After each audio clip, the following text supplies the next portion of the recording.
Sa family drama series na Pulang Araw, binigyang buhay ni Kapuso leading man Derek Monasterio ang papel ni Marcel, ang vaudeville performer na bukas palad sa pagtulong sa mga rebelde. Ano masyado dibdibin. Ganyan lang talaga magsalita si Tatay Johnny. Para kay Derek, slow burn ang kanyang karakter.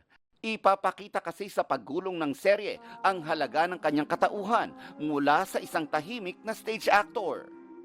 As the story progresses, meron siyang mahalagang pakay at magiging isa siyang instrumento para matulungan ang magkapatid at meron siyang impact na magagawa. Nang bisitahin ng GMA Integrated News ang set ng serye, spotted ang girlfriend ni Derek na si El Villanueva.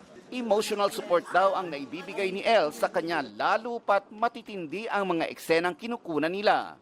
Mula nang magtambal ang dalawa sa GMA Afternoon Prime Series na Makiling, naging routine na raw nila ang sumuporta sa taping ng isa't isa kapag free ang schedule. And they're doing this out of love. Halos lahat ng mga ginagawa namin, talagang we're together. I drive for her every time. Parang siya rin yung critic ko, siya rin yung #1 fan ko. Minsan driver ko siya, minsan ako ang PA niya. Ngayon more on magkaiba na kami ng projects. So, as much as we can support each other, na parang available kami for each other, pupuntahan namin. Kapag napatunayan kong nagsisinungaling kayong dalawa, hindi ako magdadarawang isip na pasrangin kayo ngayon din. Isa sa mga kinaiinisan at kinatatakutang karakter sa Pulang Araw si Akiyo Watanabe, isang Japanese immigrant na naninirahan sa Pilipinas at naging spy para sa mga Hapon. At kung sino man ang hindi susunod sa aking utos, ay makakatikim ng kamatayan. Ang role na yan, na tinagurian ng netizens bilang sinaunang red flag, ginagampanan ng newbie actor na si Jay Ortega. Yung character ko nakakatakot talaga dapat.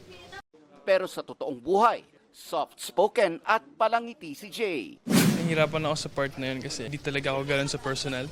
Yeah. Ano sinasabi ng friends mo when they watch you?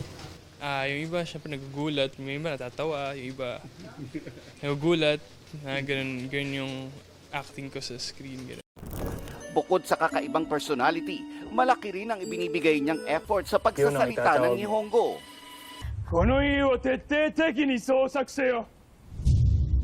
くまなく探せ。 Hindi lang siya one day talaga minamemorize, lalo pag mahaba yung lines tapos marami. Nag-aral po ako sa Japan before ng high school. Siguro mga 6 to 7 years ko hindi nagamit yung language. Pero kahit marunong ng Japanese language, ibang level daw kasi ang ginagawa niyang pagsasalita sa Pulang Araw. Iba yung ginagamit dito na Japanese, hindi siya masyadong ginagamit nowadays. So medyo mahirap din siya intindihan. First time umarte ni Jay sa harap ng kamera. Dati siyang nakalinya sa mga pageant at naging stepping stone niya ito para maabot ang pangarap na maging artista. Sa pagsabak sa Pulang Araw, todo raw ang pagsisikap niyang makasabay sa mga magagaling na bida ng serye. Basa talaga ng scripts, basa ng scripts para mas maintindihan ko yung character ko, para mas maisabuhay ko din. Sa lahat ng mga kapuso, maraming salamat sa suporta at sa tiwalang ibinigay niyo sa akin. Proud din ang kanyang friends and family na nag-organize ng watch party sa kanyang hometown in Bulacan. Kinoronahan namang Miss Universe 2024 si Miss Denmark. 2NE1 is on fire sa kanilang welcome back concert in Manila. Day 1 pa lang hype up na ang energy ng Blackjacks kabilang ang sparkle artist na si TJ Marquez. After niyan, i-share naman ng girls ang kanilang cute me-time activity. Present si Dennis Trillo sa block screening ng blockbuster movie ni Alden Richards at Catherine Bernardo na Hello Love Again. Paraan daw ito ng Kapuso actor to show his support sa kanyang Pulang Araw co-star na si Alden.